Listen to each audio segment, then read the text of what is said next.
Slim and I were talking about it the other day. Slim is an oil rigger who spends 6 months a year drilling holes off the coast of Sumatra and 6 months a year drilling holes in Thailand. He's 6'6" and fish belly pale. He claims to have more than 100 bank accounts from Galveston to El Paso, and he's poked holes in the ocean floor from Sarawak to Shenzhen. He makes more money in 6 months than most doctors do in a year, and he has no living relatives except for 3 ex-wives. Slim has been on top of more women than Coco Chanel's hats, and his nickname on the hash runs is the Speculum. It's not all Slim and I have to talk about. We share a common heritage, and there were plenty of current events in the various magazines scattered on the bar, but living here, you almost have to discuss it. It's as present as the weather.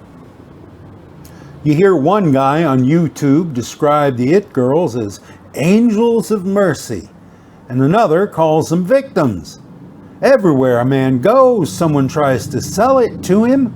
Leaving my house, you pass 3 places that sell it before you reach any place that sells fresh milk. It with boys, it with girls, it you can watch, and it you can have wrapped to go. I've translated letters for the It Girls, loaned them money, and bummed cigarettes off of them.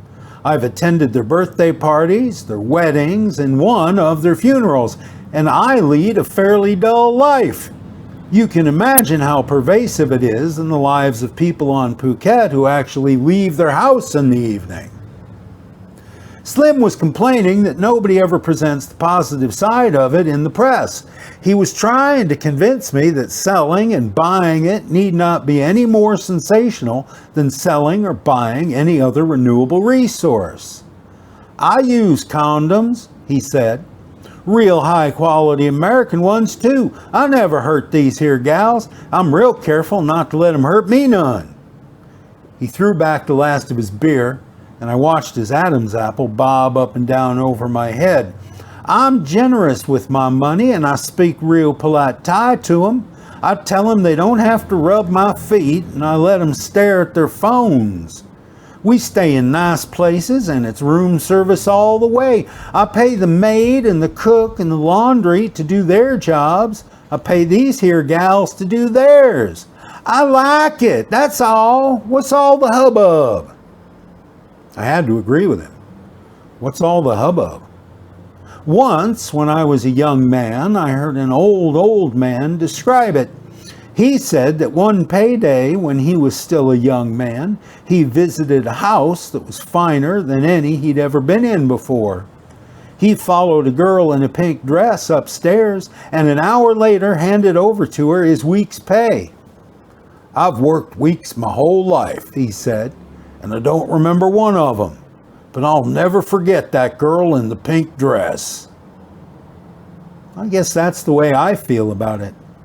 If I'm not going to remember it for the rest of my life, I'd rather just not bother with it.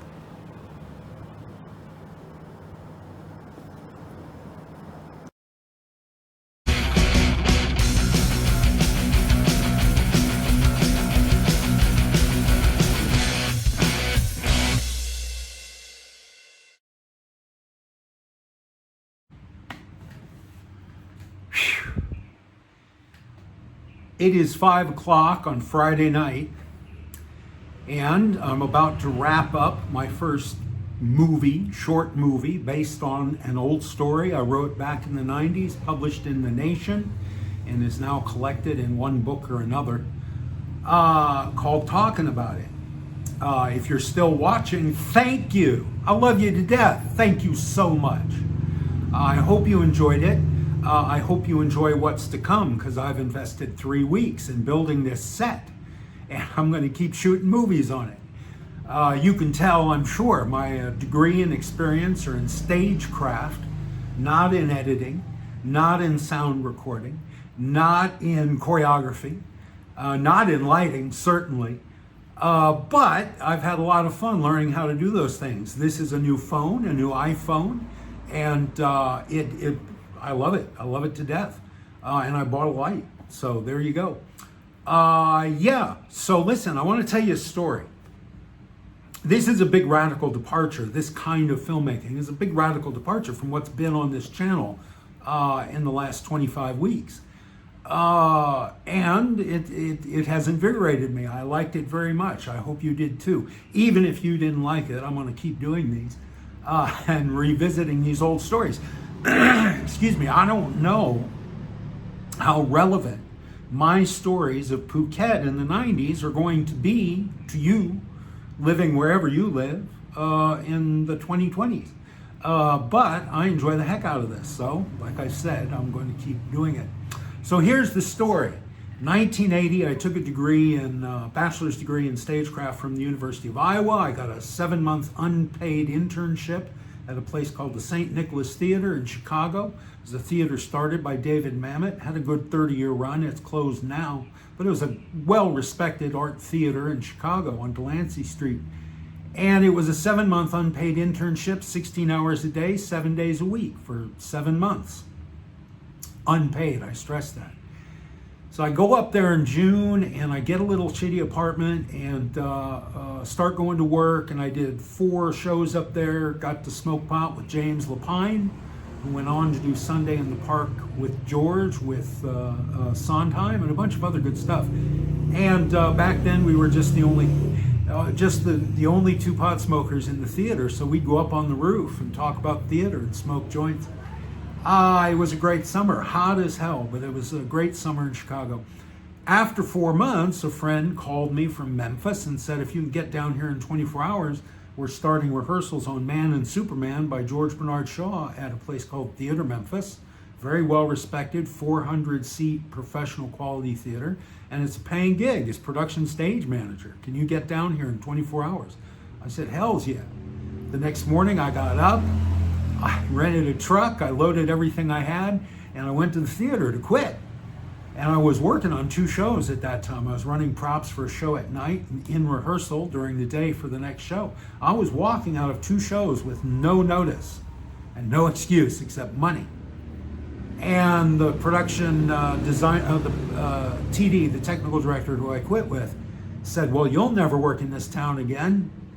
And it's a cliche, but he was right. I've never set foot in the city of Chicago since the summer of 1980. So I left and I went to Memphis, and I had a good 2 years in Memphis. But the reason I'm telling you this is because I'm a creature of very set habits. I take great comfort in regularity and uniformity. I like to do the same things every single day. So that summer, my routine was I'd wake up, I would cook 2 fried eggs, I would cook 2 pieces of toast, 2 cups of coffee, have a bowel movement, go to work. Work 16 hours, come home, go to sleep. Every single day, 7 days a week for 4 months, I did that. And while I was cooking my breakfast in the morning, I would turn on the TV and watch 1/2 hour of TV every day. And the first morning I turned on the TV, there was this guy with a gap in his front teeth, and he said, my name's David Letterman. This is my first daily show. And I hope you'll stick around because nobody thinks this will be a success. They don't think we'll make it to our first anniversary. So we're going to show them up. We're going to celebrate our first anniversary right now. And the prop guys wheel out a big birthday cake with a single candle in the middle of it. And Letterman lights that, and somebody's put a Roman candle in this cake. Vroom, vroom, vroom. It lights the set on fire. Suddenly there's stagehands and their blacks out there with fire extinguishers putting out a fire. And I thought, well, there's an omen. My first day of professional work in my theater career, and I just watch a prop light the set on fire. I hope it's not an omen. So I went to work, and every single day I'd start my day with a 1/2 hour of David Letterman. And at the end of 4 months, my last day in Chicago ever, I get up, I turn on the TV, and it's Letterman, and I'm cooking my eggs, and he says, well, folks, they were right. We didn't make it a year. We made it 4 months. This is our last show. We've been canceled. But look for me in the future. I'm going to come back. I swear to you. And I thought, wow, his last day in his first show is my last day in my first job. So I left, and I always felt like a special connection to David Letterman, my brush with fame. Well, a couple of years later, I'm in New York City, and I'm in rehearsals at a place called the Ensemble Studio Theater in Midtown. And one night after rehearsal, the director says, okay, I know y'all want to get home to watch Letterman because he's got Eddie Murphy on tonight. So I'm going to let you go without notes. You'll get your notes tomorrow before rehearsal. And everybody fled. Everybody was going somewhere. I said, what? Who, Letterman? Dave Letterman, that guy from the morning? And they said, yeah, the Letterman show, the Late Show with David Letterman. It's the hippest thing on TV. And he's got Eddie Murphy on tonight. We really want to see it. So go home, go home, go home. So I went home and watched Letterman. I watched him for 20 years. My mom used to send me VHS tapes in Thailand with The Late Show with David Letterman because I loved it so much. And when I came back from Thailand, he was still on. Guy had a remarkable career, 20 some years on that show. So my point is, yeah, I don't think I'm ever going to go back to the variety show format. It's just an awful lot of work for very little return.